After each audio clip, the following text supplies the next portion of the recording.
Leadership style बेटे आप लोगों के 4 तरीके के होते हैं। पहला जो ये कहता है कि भाई मेरी ही चलेगी, जो डिसीजन मैंने तुम्हें दिया है ना केवल तुम्हें वो मानना है, मैं तुम्हारी नहीं सुन रहा, मैंने तुम्हें जो बोला है वो करो, दैट्स इट, मींस कि थोपने वाला काम। सेकंड लीडर क्या है कि जो कहता है कि जो मैंने काम करना है ना उसके ऊपर तुम्हारा ओपिनियन लूंगा और उस ओपिनियन के हिसाब से तुम भी थोड़ा आइडिया देना, मेरे भी आइडिया, दोनों का कंक्लूड करके एक फाइनल डिसीजन निकालेंगे।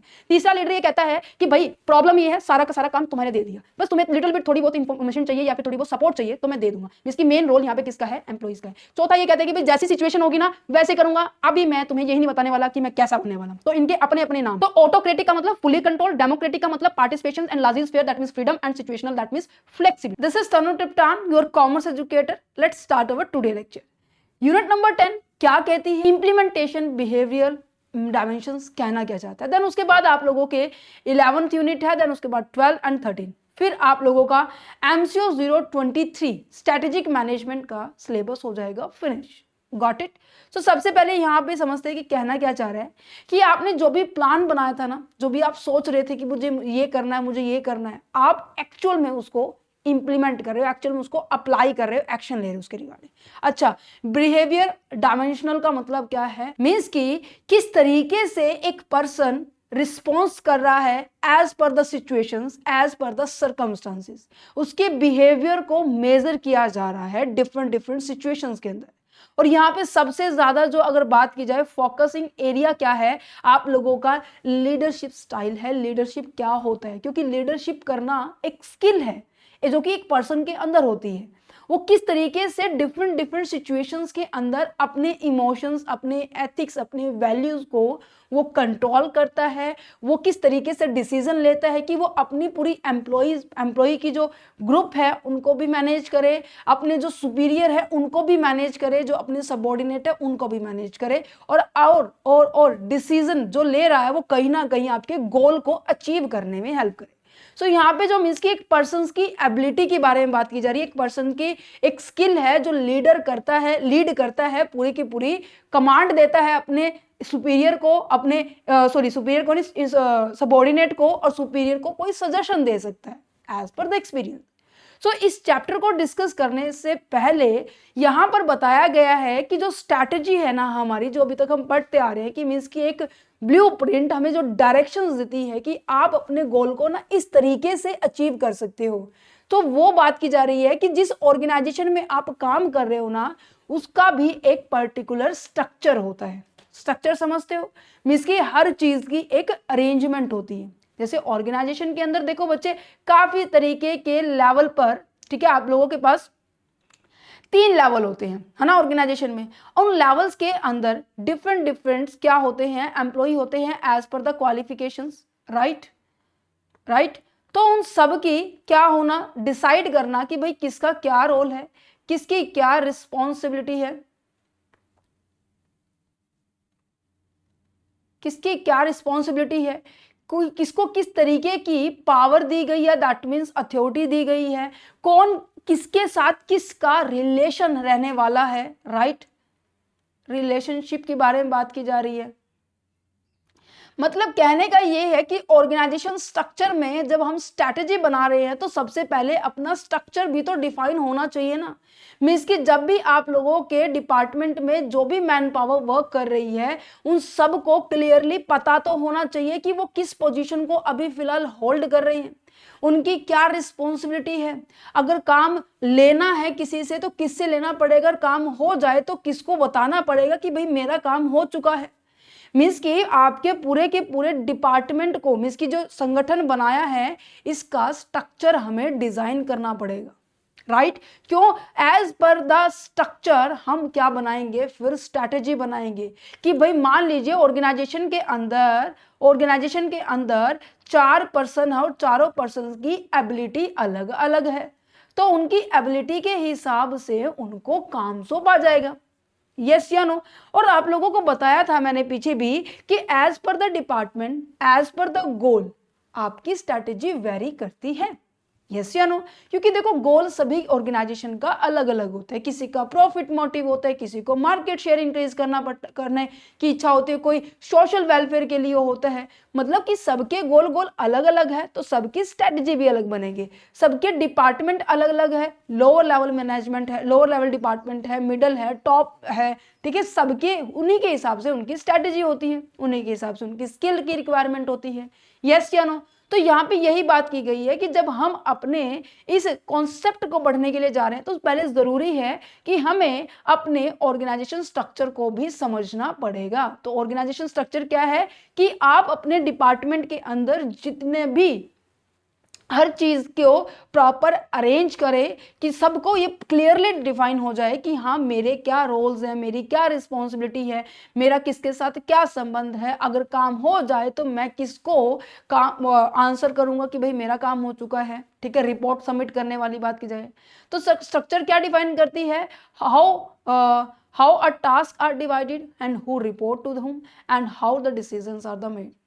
जनरली क्या होती है, स्ट्रक्चर आपके चार टाइप से डिवाइड किए गए हैं। सबसे पहला है आपका स्ट्रक्चर फंक्शन के बेसिस पे, मीन्स की अलग अलग डिपार्टमेंट होते हैं, प्रोडक्शन डिपार्टमेंट, ठीक है, सेल डिपार्टमेंट, कैपिटल डिपार्टमेंट आपका बजट बनाने वाला होता है, और जो रॉ मटेरियल परचेज करने के लिए होता है, ठीक है, कैपिटल डिपार्टमेंट। हर डिपार्टमेंट का अपना अपना वर्क होता है।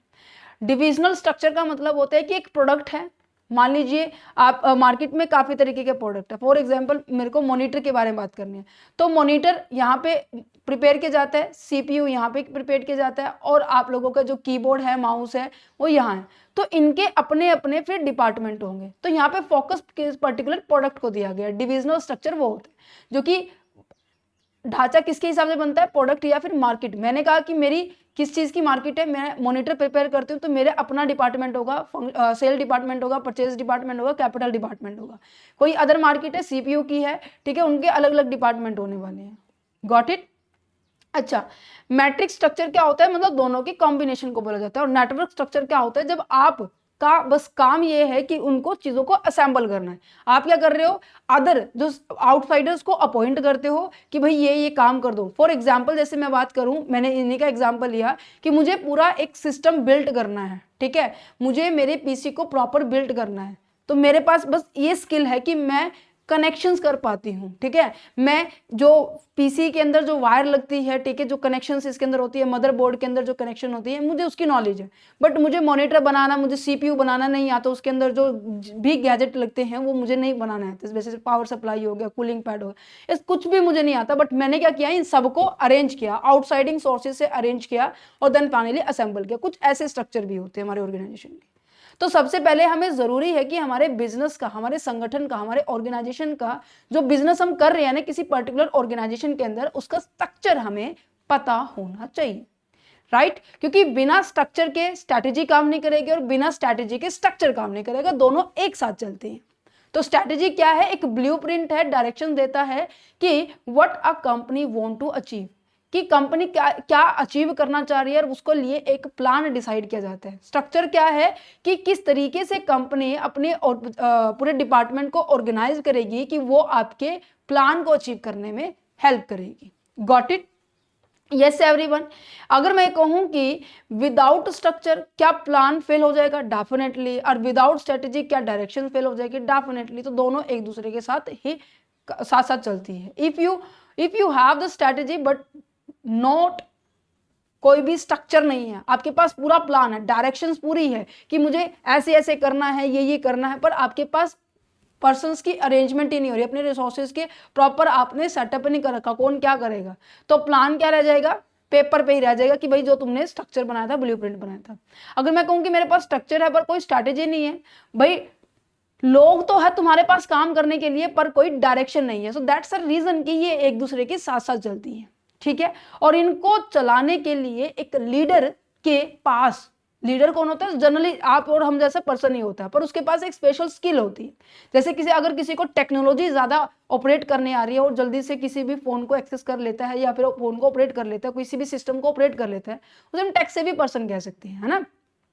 इसी तरीके से मैनेजमेंट करना जिसको अच्छा आता है कि हाँ वो लोगों को कंट्रोल कर सकता है, उनसे काम करवा सकता है, उनसे काम निकलवाना आता है, तो वो अलग स्किल में है। तो इस तरीके से लीडर में भी एक स्किल होती है, वो पूरी अपनी टीम को लीड करता है, डायरेक्शन देता है कि हाँ ये काम इस तरीके से करेंगे तो और बेहतर होगा, आप इसमें अगर अच्छा ये मिस्टेक आ रही है तो आप इसे ऐसे कीजिएगा। मतलब कि आप लीड कर रहे हो अपनी पूरी डिपार्टमेंट को, अपने जो जितने भी सबॉर्डिनेट्स हैं उनको गाइडेंस दे रहे हो कैसे आप इस वर्क को बेटर तरीके से कर सकते हो, राइट। सो यहाँ पे आगे बढ़ेंगे। समझ में आया कि ऑर्गेनाइजेशन स्ट्रक्चर जब हम पढ़ रहे हैं ना, मतलब कि हमारे जो लीडर का जो तौर तरीका है काम करने का, तो उससे समझने से पहले स्ट्रक्चर समझना पड़ा था और ऑर्गेनाइजेशन का मतलब क्या था और किस तरीके से एक दूसरे के साथ अलाइन करती है। ठीक है, नेक्स्ट आते हैं स्ट्रैटेजिक चेंजेस। चेंजेस का मतलब क्या है कि जो आपने प्लान बनाया ना उसके अंदर क्या लेकर आ रहे हो, कुछ ना लिटिल बिट थोड़े बहुत चेंजेस लेकर आ रहे हो। वो चेंजेस क्या आप एकदम से लेकर आ सकते हो?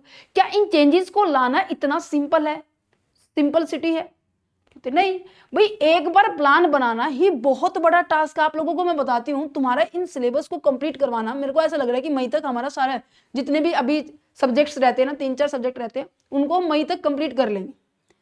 क्या मई तक मैंने बताया तुम्हें कंप्लीट हो जाएगा क्या? इसको पता है तुम्हें बनाने में ना हमारी पूरी टीम के ना 3 दिन लगे थे, किस तरीके से किन लेक्चर्स को कब तक डिलीवर करना है, कब तक हमें कंटेंट प्रोवाइड करना है, कब हम किस चीज को लॉन्च करने वाले हैं। हमें कम से कम 3 दिन लगे थे और उस 3 दिन के अंदर हमने अभी तक जस्ट स्ट्रक्चर ड्रॉ किया, उसके ऊपर अभी हम वर्क कर रहे हैं। ठीक है, क्योंकि काफी सारी सिचुएशंस आएगी जिसके थ्रू हमें अपने प्लान के अंदर चेंजेस भी लाने पड़ सकते हैं। अब एकदम से चेंज लाना पड़े, या फिर मैं कहूँ कि हम ग्रेजुएशन का भी सिलेबस साथ साथ करवाना स्टार्ट कर दे, तो बहुत ज्यादा मेहनत करनी पड़ेगी, इतना आसान नहीं होगा, है ना। पर क्या होगा, इतना मतलब ये भी नहीं कह सकते कि भाई मुमकिन ही नहीं है, चीजें हो सकती है पर थोड़ा सा मुश्किल है चीजों के अंदर एडजस्ट करना। पर जब हम बिजनेस को ऑपरेट कर रहे हैं ना, तो एक बार प्लान बना दिया, एक बार स्ट्रेटेजी बना दी कि भाई ऐसे ऐसी चीजें परफॉर्म होंगी, पर हमें जरूरी है, ठीक है हम उस चीज को फॉलो करेंगे, हमारे इन्वायरमेंट, हमारे कॉम्पिटिटर को भी चेकआउट करेंगे, क्योंकि वो सभी चीजें डायनामिक है, वो सभी चीजें चेंजेस होती रहती हैं। एज पर द चेंज जरूरी है हमारी जो स्ट्रैटेजी है उसके अंदर भी चेंज आना, अदरवाइज हम मार्केट से आउट हो जाएंगे। तो strategic change refer two means that process of the modifying the strategy, structures, operations to adapt the new situations and the environment. As per the situation, as per the environment, हम अपनी strategy के अंदर, हमारे structure के अंदर, हमारे plan के अंदर थोड़ा बहुत लिटिल बिट चेंज करेंगे।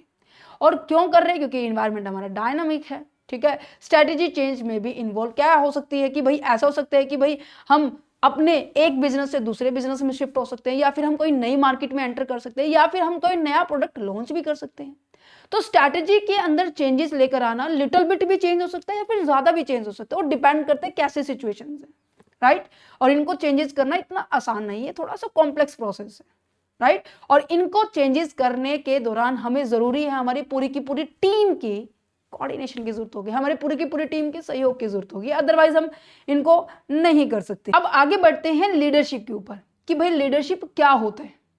अब देखो, लीडरशिप एक स्किल है, ठीक है, एक पावर है जो किसी किसी के अंदर होती है। जैसे फॉर एग्जाम्पल मैं कहूँ कि जैसे हर एक टीम के अंदर ना एक कैप्टन होता है, चाहे वो बास्केटबॉल की टीम है या फिर फुटबॉल की टीम है या फिर क्रिकेट की टीम है, उसके अंदर एक कैप्टन होता है। अब देखो, इतने सारे प्लेयर में से किसी एक बंदे को कैप्टन बना रहे, रीजन क्या है? उसके अंदर कुछ खास बात होगा। पहली बात तो वो अच्छा खेलता होगा, या फिर उसके अंदर एक और स्किल मिलेगी कि वो अपनी पूरी की पूरी टीम को कमांड अच्छे से दे पा रहे हैं, कैसी भी सिचुएशन आ जाए वो डिसीजन ले पा रहे हैं, कैसे भी प्रॉब्लम आ जाए वो उसका सॉल्यूशन निकालने में थोड़ा सा एफिशिएंट है बाकी मेंबर से कंपैरिजन में, राइट। सो लीडरशिप क्या है? एक आपके पास एबिलिटी है जिसके थ्रू आप अपने जो सबॉर्डिनेट है और जो अपने सुपीरियर है उनकी हेल्प कर पाते हो, उनको डायरेक्शन दे पाते हो, उनको मोटिवेट कर पाते हो कि हाँ ये देखो गोल है हमारा, हमें ट्रॉफी को जीतना है, तो हमें इस तरीके से पैटर्न को फॉलो करना पड़ेगा, डेफिनेटली इसको तक हम अचीव कर लेंगे। तो लीडरशिप क्या है कि आपके अंदर इंटरनली एक स्किल होती है। तो सेम इस तरीके से, जैसे अगर मैं आप लोगों के अकॉर्डिंग एग्जाम्पल दूं, घर में अगर 3 बच्चे हैं, एक बच्चे को क्या आता है? खाना बहुत अच्छा बनाना आता है, दूसरे बच्चे को सर्विंग बहुत अच्छी आती है, डेकोरेशन में बहुत अच्छा है, तीसरे को मतलब ना खाना आता है ना सर्विंग आती है, उसकी पब्लिक डीलिंग बहुत अच्छी है, वो किसी के साथ भी बेहतरीन तरीके से कन्वर्सेशन कर सकता है, राइट, वो दूसरे की समझ भी लेता है और उसका सोल्यूशन उसी भाषा में वो दे भी पाता है। तो देखो सबकी अपनी अपनी स्किल, और उनके स्किल के हिसाब से अगर उनको वर्क दिया जाए तो डेफिनेटली वो परफॉर्म बढ़िया करेगा नहीं करेगा। तो लीडरशिप भी एक स्किल है, किसी किसी बंदे में आती है, और जो इसको जिसके अंदर होती है उसे हम लीडर कहते हैं। लीडर कौन है? पर्सन। लीडरशिप क्या है? Skill and power. अगर बात की जाए क्रिकेट टीम के अंदर, रोहित शर्मा के अंदर एक ये मतलब पावर थी, एक ये स्किल थी कि वो अपनी पूरी टीम को डायरेक्ट कर रहा है, गाइड कर रहा है। कोई नई पैटर्न को अगर अप्लाई करना है, फॉर एग्जाम्पल ये कहा कि अगर अगर अगर अगर हम टॉस जीत भी जाते हैं तो पहले बैटिंग करेंगे या फिर हम बॉलिंग करेंगे। तो अगर लीडर ने कहा कि भाई हम तो बैटिंग करेंगे, तो अगर कुछ इसमें से मान लीजिए 5 बंदे ही कह रहे हैं कि नहीं नहीं पहले बॉलिंग करनी बेहतरीन होगी, तो वो उनको बताएगा, समझाएगा कि देख मैं लॉजिक ये है, इसके पीछे मैं बैटिंग करने के लिए क्यों बोल रहा हूं, इसका कॉन्सेप्ट ये है। अगर वो इन 5 के 5 बंदों को कन्विंस कर लेता है तो वो बेहतर लीडर होगा। तो सेम इस तरीके से ऑर्गेनाइजेशन में भी होता है। जब भी कोई नई पॉलिसी आती है ना बच्चे, और नई पॉलिसीज को इंप्लीमेंट करने में लीडर कहीं ना कहीं कंट्रीब्यूट करता है, कि वो बताएगा देखो इस नई पॉलिसी के कारण ना तुम्हें इतना इतना फायदा होगा, तुम्हारी सैलरी बढ़ जाएगी, तुम्हारी एफिशिएंसी बढ़ेगी, तुम्हारी खुद की वैल्यू बढ़ेगी, नेक्स्ट टाइम किसी और मार्केट में जाओगे तो तुम्हें ये स्किल आती होगी, तो आप लोगों को जल्दी एक्सेप्ट किया जाएगा। कहते अच्छा, तो कहने का मतलब ये है कि लीडरशिप एक ऐसी एबिलिटी है जो कि गाइड करती है, इन्फ्लुएंस करती है, मोटिवेट करती है। किसको? किसके लिए हो रहा है ये? अपने इंटरनल जितने भी एम्प्लॉइज वर्क कर रहे हैं। क्यों कर रहे हैं? क्योंकि एक अचीव करना है उन्हें एक गोल को। लीडरशिप एक इंपॉर्टेंट फैक्टर्स है कि आप स्ट्रेटेजी को इंप्लीमेंट कर सकते हो। A leader not only give the directions but also inspire the people to work with the dedications and the confidence. समझ में आया नहीं आया? समझ में आया नहीं आया? तो मोरेन के अकॉर्डिंग उन्होंने डेफिनेशन दिया है लीडरशिप ना, नॉर्मली उन्होंने 2 पार्ट में बाइफर्केट कर दिया कि लीडरशिप पहले तो क्या है कि अपने रिसोर्सेज के हिसाब से, अपनी स्ट्रेंथ के हिसाब से, अपनी कैपेबिलिटी के हिसाब से अपना गोल सेट करेगा। अब मुझे पता है कि अगर हम पहले बैटिंग कर लेंगे, कॉन्फिडेंस ये रहेगा कि जितने ज्यादा रन बना सकते हैं हम बनाएंगे बनाएंगे बनाएंगे। क्योंकि पहले बॉलिंग करने से अगर मान लीजिए फर्स्ट जो टीम है वो अच्छा रन कर देती है, ठीक है, तो हमारे लिए एक प्रेशर क्रिएट होगा। तो दोनों सिचुएशन में तो वैसे प्रेशर होता है, तो जिसमें आप अपनी सिचुएशन को समझते हो, आप अपने कैपेबिलिटी को समझते हो, और उसके अकॉर्डिंग आप क्या कर रहे हो, एक प्रैक्टिकली प्लान बना रहे हो जो कि एक्चुअल में आप अचीव कर सकते हो। दूसरे पार्ट में इन्होंने बताया कि लीडरशिप प्लान के साथ साथ ना ये भी है कि उसके अंदर एक एबिलिटी होती है कि वो अपने एम्प्लॉइज को मोटिवेट और कन्विंस कर सकता है कि किस तरीके से प्लान को इंप्लीमेंट किया जाए, कैसे डिफरेंट सिचुएशन में हम हैंडल करेंगे, अगर प्रॉब्लम आ जाए तो आप इस तरीके से सॉर्ट आउट कर सकते हो। So that's the reason leadership इसलिए जरूरी होती है, राइट? और ये हर डिपार्टमेंट में होती है, हर सेक्शन में होती है। आप लोगों ने नोट किया हो कि अगर स्कूल के अंदर, कॉलेजेस के अंदर प्रिंसिपल होता है, एक वाइस प्रिंसिपल भी होती है। क्यों? ऐसा क्यों है? दोनों का काम ऑलमोस्ट सेम होता ही है, फिर भी एक लेवल के अंदर सब लेवल किया जा रहा है, क्योंकि बर्डन थोड़ा कम हो सके, उनके थॉट, उनके आइडियाज आप एक दूसरे के साथ एक्सचेंज कर सके और एक बेस्ट डिसीजन लिया जा सके। तो लीडरशिप के फंक्शंस आपके ना 3 टाइप में बाइफर्केट किया गया है। पहला कहता है कि भाई टास्क के अकॉर्डिंग लीडर क्या करने वाला है, परफॉर्म करेगा। दूसरा कहते हैं कि एक इंडिविजुअल को देखकर लीडर क्या करेगा, परफॉर्म करेगा।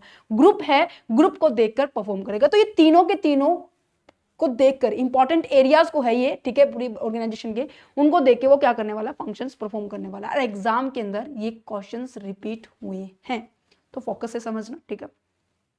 तो सबसे पहले टास्क क्या होता है जो आपको अचीव करना है। देखो टास्क और गोल में डिफरेंट होता है, मैंने आप लोगों को बताया था कि इन दोनों के बीच में डिफरेंस क्या है।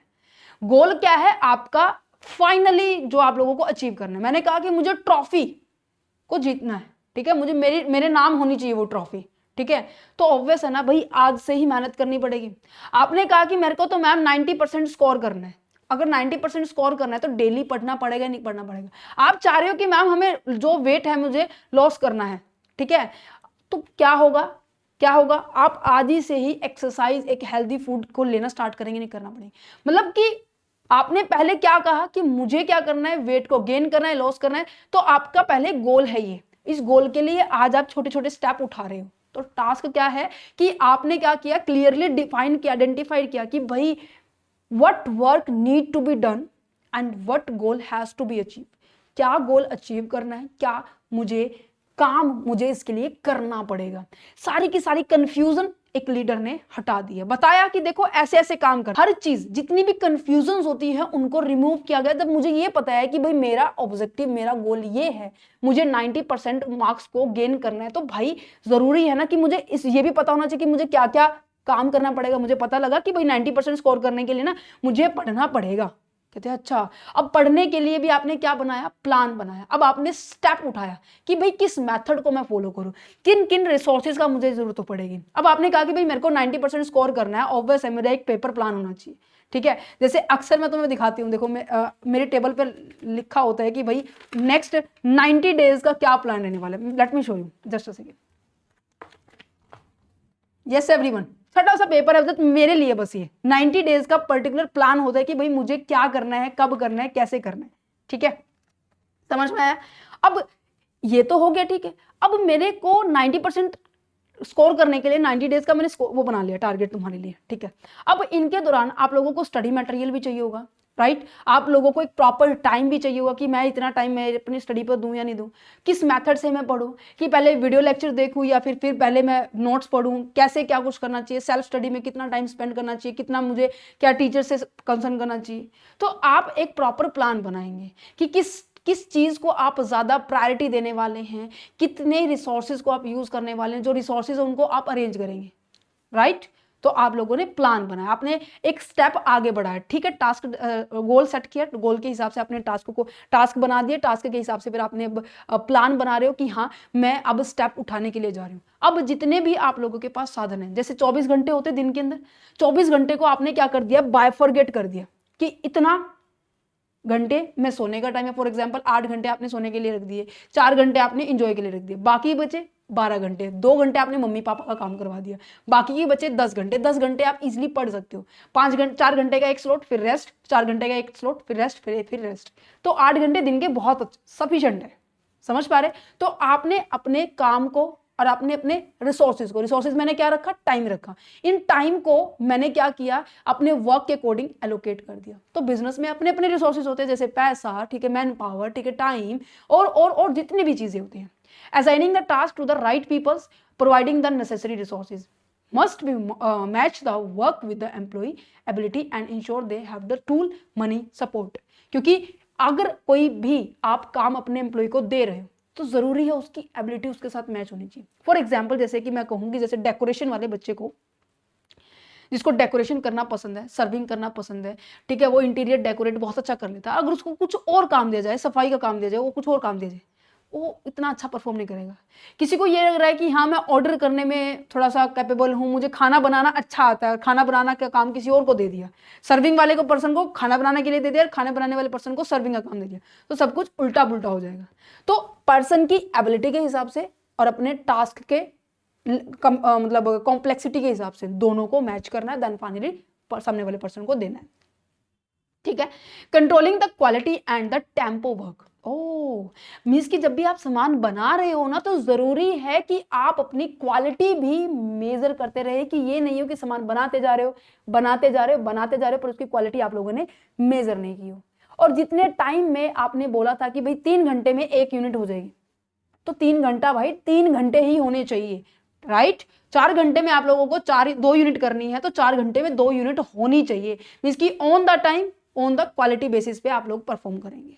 ओके, और इन चीजों को आप ना रेगुलर बेसिस पे चेक भी करेंगे। भाई कौन कर रहा है ये सब चीजें, लीडर कर रहा है। लीडर ने टास्क डिसाइड किया, प्लान किया, किन किन टाइम पे क्या काम होने वाला है, quality and time work, and साथ में वो परफॉर्मेंस भी मेजर करता रहेगा कि जैसे मैंने प्लान बनाया था क्या मैं वैसा ही परफॉर्म कर रहा हूं। अगर नहीं कर रहा हूं तो डेफिनेटली जरूरी है कि मुझे मेरे गैप को फाइंड आउट करना है, कि जो गैप है। फॉर एग्जाम्पल मैंने कहा कि भाई 4 घंटे के अंदर आप लोगों को 2 यूनिट करनी थी, आपने 4 घंटे के अंदर 2 सिनारियो हो सकते हैं। पहला तो ये हो सकता है कि तुम लोगों ने 3 यूनिट कर दी हो, दूसरा ये हो सकता है कि भाई तुम लोगों ने तो 1 यूनिट की हो। तो यहाँ पे जो गैप नजर आ रहा है ये पॉजिटिव गैप है, यहाँ पे जो गैप नजर आ रहा है नेगेटिव गैप है। तो ये गैप आया क्यों, अच्छा है तो बहुत बढ़िया, ये माइनस में है 1 घंटा है, तो आपने कहाँ पे, सोशल मीडिया पे पक्का टाइम स्पेंड किया होगा, आपने यूट्यूब से रील स्क्रॉल की होगी, इंस्टाग्राम पे रील स्क्रॉल की होगी, समझ पा रहे हैं। तो आप लोगों को अपने डिफरेंस को फाइंड आउट करना है और उसके ऊपर एक्शन लेना है कि वो ठीक हो जाए और अपनी परफॉर्मेंस पे वापस आप आ जाए। ये लीडर का अपने टास्क के रिगार्डिंग फंक्शन था।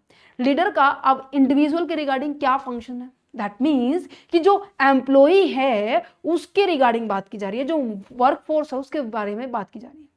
पहले कह रहे हैं कि भाई attending to the personal problem. काफी बार होता है कि आपके ऑर्गेनाइजेशन में एम्प्लॉई काम कर रहा है पर उसका काम पे बिल्कुल भी ध्यान नहीं है।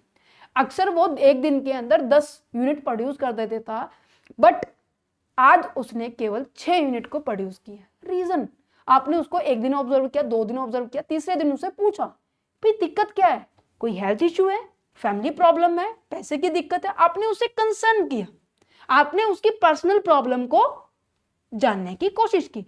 तो एम्प्लॉय के ये होगा कि भाई देखो थोड़ा बहुत तो मेरे बारे में थोड़ा सा ख्याल रखते हैं, तो चलो इसको बता देता हूँ, थोड़ा सा रिलैक्स जरूर होगा वो। जैसे ही पर्सन रिलैक्स होगा वो इमोशनली चीज़ों, देखो जब किसी की आप केयर करते हो ना, वो सामने वाले के इमोशंस आप इजिली समझ पाते हो। यस, तो जब कनेक्टिविटी में आते हो ना तो फीलिंग्स शेयर होनी स्टार्ट हो जाती है। आप अपनी इमोशनल जो भी प्रॉब्लम्स है ना वो शेयर जरूर करते हो, जिससे कि आप थोड़ा सा रिलैक्स हो जाते हो। सामने वाला कुछ आपको ओपिनियन देगा, अरे टेंशन ना ले, हो जाएगा, कोई दिक्कत नहीं है, अरे ये भी हो जाएगा, कोई दिक्कत नहीं है। कहते ना कि जब मुसीबत के टाइम ना सामने जो छोटा बच्चा भी ना वो भी ऐसे कहेगा, अरे मम्मी कोई दिक्कत नहीं है, हो जाएगा। अपने आप को बड़ा फील करते हो आप लोग। यस, तो ऐसे सजेशन में आता है, राइट। तो आप सामने वाले की पर्सनल प्रॉब्लम को थोड़ा सा इंपॉर्टेंस दो और उसकी सॉल्यूशन को फाइंड आउट करो। ठीक है, कि अगर वो रिलैक्स होगा तो डेफिनेटली आपको ही फायदा देगा। भाई 10 यूनिट प्रोड्यूस कर रहा था, 6 करने लग रहा है जब से प्रॉब्लम में है, तो वापस 10 भी तो करेगा ना, आपको भी तो फायदा होगा। उसकी प्रेज करना, जब वो काम अच्छा कर रहा है, कोई भी पर्सन, इंडिविजुअल, कोई भी जब भी काम अच्छा करे तो उसकी प्रेज करो, क्योंकि हर एक इंसान को सोशल एक्सेप्टेंस की जरूरत होती है कि सोशली मुझे एक्सेप्ट किया जाए कि देखो आज मैंने काम अच्छा किया है, तो अनाउंस किया गया पूरे डिपार्टमेंट में कि इस डिपार्टमेंट के अंदर, मैं मेरी बताती हूँ पर्सनली, जब मैंने कॉमर्स डिपार्टमेंट के अंदर, जब मेरा फर्स्ट टाइम था स्कूल के अंदर, उस टाइम इतना फोकस नहीं किया जा रहा था, प्रैक्टिकल चीजें नहीं करवाई जा रही थी। बिजनेस को कभी भी किसी ने ब्लैक बोर्ड पे नहीं समझाया था, मैंने समझाया था। तो उस चीज को देखते हुए प्रिंसिपल सर ने क्या किया था, मेरी प्रेस की थी पूरे स्टाफ रूम में कि देखो इस टीचर ने कॉमर्स में इन्होंने ब्लैक बोर्ड पे ऐसे समझाया है। मैं उस चीज से बहुत खुश हो गई थी, और नेक्स्ट टाइम आके इतनी एनर्जी थी, मतलब बहुत अच्छे से, कि जब तक आप अपने एम्प्लॉइज की प्रेस नहीं करेंगे, वो खुश नहीं होंगे, तो डेफिनेटली वो रेगुलर करते रहेंगे अपनी परफॉर्मेंस जैसे करते रहते हैं। और जैसे जैसे प्रेज मिलती रहेगी तो उनके अंदर एक एनर्जी आएगी, उनको रिकॉग्नाइज किया जाएगा, उनका कॉन्फिडेंस बूस्ट होगा। और वहीं से मेरा स्टार्ट हुआ था कि हाँ मैं हर चीज को बोर्ड पे पढ़ाऊं, ठीक है, और इवन बच्चों से भी सोल्यूशन मैं बोर्ड पे करवाती थी। तो एक अच्छा इंपैक्ट था बच्चों के लिए भी कि वो अपने सीट से उठकर बोर्ड की तरफ आते थे ना, तो उनका इतने में ही कॉन्फिडेंस थोड़ा सा बिल्ड हो जाता था कि वो स्टेज पर जाने के लिए घबराते नहीं थे, मेरी क्लास वाले बच्चे। तो कहीं ना कहीं ये चीजें, छोटी छोटी चीजें जो एक लिटिल बिट चेंज कर लेती है अपने आप में। नोइंग द इंडिविजुअल पर्सनल, आप पर्सन की स्ट्रेंथ चेकआउट करो। मेरी क्लास में ना, मतलब जो लड़के थे ना वो बहुत ज्यादा, मतलब ड्राइंग उसमें चीजों में बहुत अच्छे थे, ड्राइंग में हुआ, आर्ट एंड क्राफ्ट में, वो उसमें बहुत अच्छे थे। तो जब कंपटीशन हुआ था ना, तो मैंने उनकी, वैसे पता चल जाता है कि जैसे आप टेस्ट लेते हो, प्रेजेंटेशन में पता लग जाता है कि हाँ बच्चा किस में क्या कुछ है, किसकी राइटिंग अच्छी है, कौन स्पीकिंग में ठीक है, कौन क्या नहीं है। तो उनकी स्ट्रेंथ और उनकी वीकनेसेस को पहचानो, मींस कि अपने एम्प्लॉय की। मैं एग्जाम्पल इसलिए ऐसे दे रहा हूँ क्योंकि आप उसको रिलेट कर पाए, ठीक है। अपने ऑर्गेनाइजेशन के अंदर जितने भी एम्प्लॉइज हैं उनकी स्ट्रेंथ, उनकी वीकनेसेस देखो, और उनके अकॉर्डिंग ही आप उनको वर्क दो। A leader who know their team well can manage them more effectively and assign the suitable task। उनकी एबिलिटी के हिसाब से आप उनको पक्का फिर टास्क देना स्टार्ट कर देंगे। और जैसे उनको अपनी एबिलिटी के हिसाब से काम मिलेगा, जैसे उनका इंटरेस्ट था उसके हिसाब से काम मिलेगा, वो उस काम को जल्दी जल्दी करेंगे, ठीक है। Recognising and using the ability, that means कि आप एक पर्टिकुलर पर्सन के टैलेंट को, उसकी स्किल को पहचानो, और जो उसने काम किया है उसको थोड़ा सा प्रेज करो। ये पहला वाला ही पॉइंट आपका कहीं ना कहीं आ रहा है। ट्रेनिंग द इंडिविजुअल, ट्रेनिंग का मतलब क्या है कि आपको किसी एक स्पेसिफिक फील्ड के अंदर क्या करना, स्पेसिफिक टास्क को अचीव करने के लिए आपको ट्रेन किया जा रहा है, ठीक है। जैसे टीचर ट्रेनिंग होती है बीएड के अंदर, याद है आप लोगों को माइक्रो लेवल की ट्रेनिंग होती है कि यहाँ पर 3 महीने तक आप लोगों को पर्टिकुलर किसी स्कूल में जाकर क्या करना पड़ता है, टीचिंग करनी पड़ती है, ठीक है। आपको वहां पर ऑब्जर्व करने वाले बैठते हैं, ठीक है। तो इस तरीके से एक पर्टिकुलर ऑब्जेक्टिव था कि हमें टीचिंग की स्किल को एक्वायर करने के लिए वो माइक्रो टीचिंग का बैच हमें ज्वाइन करना ही करना पड़ता था। तो यहाँ पे यही है कि एक पर्टिकुलर गोल को अचीव करने के लिए आप लोगों को एक ट्रेनिंग दी जाएगी, और वो देखो वो जो ट्रेनिंग दी गई थी ना वो अभी तक हमें काम कर रही है, ठीक है, हमें हमारे अंदर आ रही है जो चीजें कमी नजर आ रही है। कभी काफी बार ऐसा होता है कि मन नहीं करता तुम्हें पढ़ाने का, या फिर क्योंकि देखो स्विंग हमारे मूड में भी आता है ना, जरूरी थोड़ी ना तुम्हारे मूड में आए कि हाँ जब हमारा पढ़ने का मन नहीं कर रहा है। काफी बार ऐसा होता है कि पढ़ाने का मन भी नहीं करता फिर भी हमें पढ़ाना पड़ता है। तो उस सिचुएशन को कैसे हैंडल किया जाए वो ट्रेनिंग में हमें सब कुछ सिखाया जाता है, ठीक है, समझ में आ रहा है। तो एक लीडर की जरूरी है कि अपने एम्प्लॉय को थोड़ा सा इंपॉर्टेंस दो, उसके साथ थोड़ा सा अटैचमेंट लो, बट एक लेवल तक। ये नहीं है कि आप अपने एथिक्स, अपने प्रिंसिपल, अपने रूल्स, उनको सब कुछ भूल जाओ, नहीं, आप एक लेवल तक उनके साथ कनेक्टिविटी में रहेंगे कि आप उनको समझ सके, आप उनकी प्रेज कर सके, उनमें कुछ भी कमी नजर आए उनको ट्रेन किया जाए, that's it. Functions related to the function related to there is a group. Group का मतलब क्या होता है? अब यहाँ पे एक पर्सन के बारे में बात नहीं की जा रही, काफी सारे पर्सन है यहाँ पर, यस एवरीवन, ठीक है। तो यहां पे सबसे पहले स्टैंडर्ड सेट करो। स्टैंडर्ड का मतलब क्या होता है? एक क्राइटेरिया जिसको मैंने कहा कि भाई पूरे दिन के अंदर ना मेरे ऑर्गेनाइजेशन के अंदर ना 20% काम करते हैं, और मैंने कहा कि अब आज पूरे दिन के अंदर ना 200 यूनिट प्रोड्यूस हो जानी चाहिए। कहते ओके, तो क्या ये मैंने बेंचमार्क रख दिया? और 200 यूनिट ऐसा नहीं है कि ऐसे ही कुछ भी क्वालिटी कुछ भी शेप आप कर दे, नहीं, बिल्कुल परफेक्ट में होनी चाहिए। कहते ओके, और जो भी एम्प्लॉय रेगुलर बेसिस पे ऑर्गेनाइजेशन में वर्क कर रहे थे तो उनकी परफॉर्मेंस भी बेटर होगी या नहीं होगी। तो हर एक पर्सन को बता दिया कि भाई स्टैंडर्ड सेट किया है, आज 200 यूनिट प्रोड्यूस करनी है और तुम्हारे पास उतने ही घंटे हैं, जो टाइम रेस्ट तुम लेते थे उसको आप यूज भी कर सकते हो प्रोडक्शन करने में, और आप उसकी वापिस जैसे चाहे वैसे करना है, पर मुझे शाम को 7 बजे तक मुझे 200 यूनिट चाहिए। कहते ओके, तो यहां पर मैंने बेंचमार्क सेट किया, परफॉर्मेंस होगी, इस पूरे की पूरे ग्रुप की इवैल्यूएशन की जाएगी at the end, right. Evaluation कैसे होगी? जब तक मेरा स्टैंडर्ड होगा। फॉर एग्जांपल ये ऐसा भी हो सकता है कि भाई उन्होंने 170 यूनिट प्रोड्यूस की, या फिर ऐसा हो सकता है कि भाई 220 कर सकते हैं, तो उनकी इवैल्यूएशन भी होगी। They help the maintain the consistency, avoiding the confusion, ensure that all the team members work in the same direction. सबको दिया है मैंने काम, किसी एक इंडिविजुअल पर्सन को नहीं दिया कि भाई तुम्हें 200 करनी है, पूरे ग्रुप को 200 करनी है। विदाउट द स्टैंडर्ड एम्प्लॉय में फॉलो द डिफरेंट डायरेक्शन। अगर मैं किसी एक को कुछ काम दूं, किसी एक को कुछ काम दूं, तो डेफिनेटली सब अपने अपने मेथड से करेंगे, अपने अपने रिलैक्स मोड में करेगा, कोई कैसे करेगा कैसे नहीं करेगा। तो सारे एक ग्रुप को एक ही काम दे दिया हमने, ठीक है, समझ पा रहे हैं। और इसके थ्रू हम क्या कर सकते हैं? इवैल्यूएशन कर सकते हैं, because the performance can be measure only when the standards are the clearly defined. अगर मेरा 200 स्टैंडर्ड डिफाइन नहीं होता तो मैं ये नहीं चेक करती कि तुमने 170 बनाया है, तो मैंने कंपैरिजन किया ना, इवैल्यूएट किया कि परफॉर्मेंस कैसी, भाई यहाँ पे तो बुरी नजर आ रही है। तो दैट्स द रीजन इवैल्यूएशन तभी पॉसिबल है जब हमारे पास एक स्टैंडर्ड फिक्स होगा। Maintaining the discipline. डिसिप्लिन का मतलब क्या होता है? जो rule, regulations, procedures, norm, principles एक पर्टिकुलर ऑर्गेनाइजेशन में फॉलो होने चाहिए, वो फॉलो करो। ठीक है, आप समझ रहे हो अपने एम्प्लॉइज को, इमोशनली कनेक्ट हो रहे हो, इट्स ओके, बट एक लेवल तक होना चाहिए। ये नहीं है कि आप अपनी हर चीज को भूल जाएंगे। बोला है कि भाई 8 बजे सबको आना है तो 8 बजे ही आना है। बोला है कि भाई इतने काम इतनी देर में करना है, वो भी होना चाहिए। मतलब कि आप अपने टास्क को कंप्लीट करने में किसी भी तरीके का कॉम्प्रोमाइज नहीं करने वाले, right. Ensuring the team members follow the rule, procedures and the organization norms properly. Okay, discipline is necessary for the smoothing the functions of the group. A leader ensure that the employee follow the time schedule, respect the authorities and the complete the work responsibly.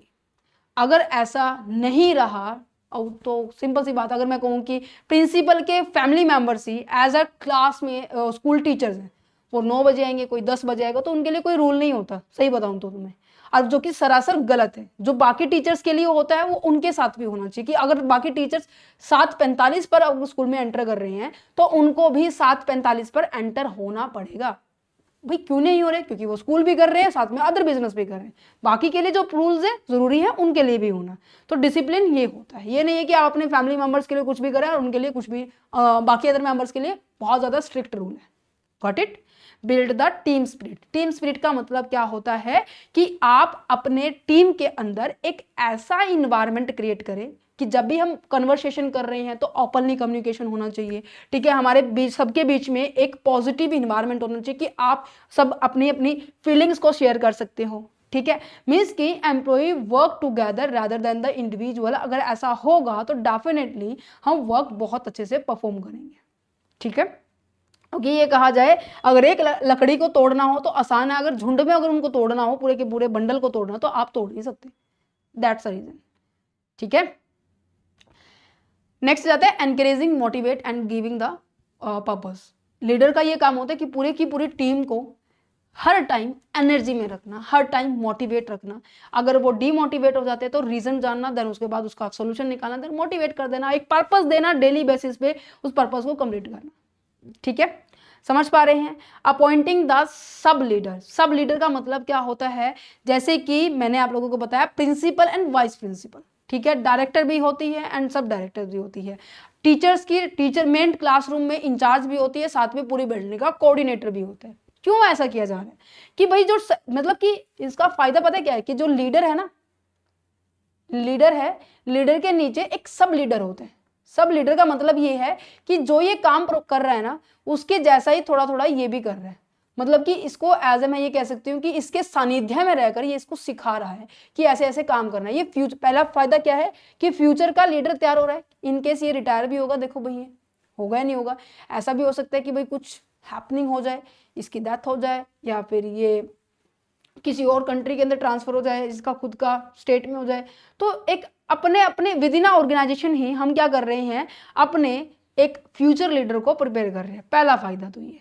और selected the capable team member to take the responsibility of the leading the small group and the task. In case of the absence में ये इसकी जगह work perform कर सके। By adopting the sub leader work is distributed and the supervision become the easier और developing the future leader within the organization. That's it. Ensure the communication. Communication का मतलब होता है कि आप और मैं बातचीत कर रहे हैं। अब देखो मैं हर चीज, देखो मैं कह रही कि इसके तीन इंपॉर्टेंट, अभी तीन मैंने बोला भी है, साथ में शो कर। कम्युनिकेशन का मतलब है कि जब आप अपने आइडियाज, अपने थॉट्स, अपने इमोशंस को क्लियरली सामने वाले को प्रेजेंट कर पा रहे हो, और जैसे मैं कहना चाह रही हूँ और आप वैसे ही समझ पा रहे हो। राइट, इंश्योर करना, कम्युनिकेशन क्लियर होना चाहिए, स्मूथ होना चाहिए, कि किसी भी तरीके की मिसअंडरस्टैंडिंग ना हो, किसी भी तरीके का मिसकॉन्सेप्शन ना हो, और फीडबैक का प्रोसेस भी बहुत सिंपल होना चाहिए। मेरी इंफॉर्मेशन तुम्हारे तक डायरेक्टली पहुंच पाती है और तुम्हारी इंफॉर्मेशन मेरे पास डायरेक्टली पहुंच पाती है, कि तुम लोग कमेंट सेक्शन में जो करते हो। ओके, नेक्स्ट टॉपिक आ जाता है लीडरशिप स्टाइल। इसी के साथ मैं रिलेट करूंगी कि लीडरशिप स्टाइल क्या होते हैं। जब देखो लीडर के भी ना फीचर्स होते हैं।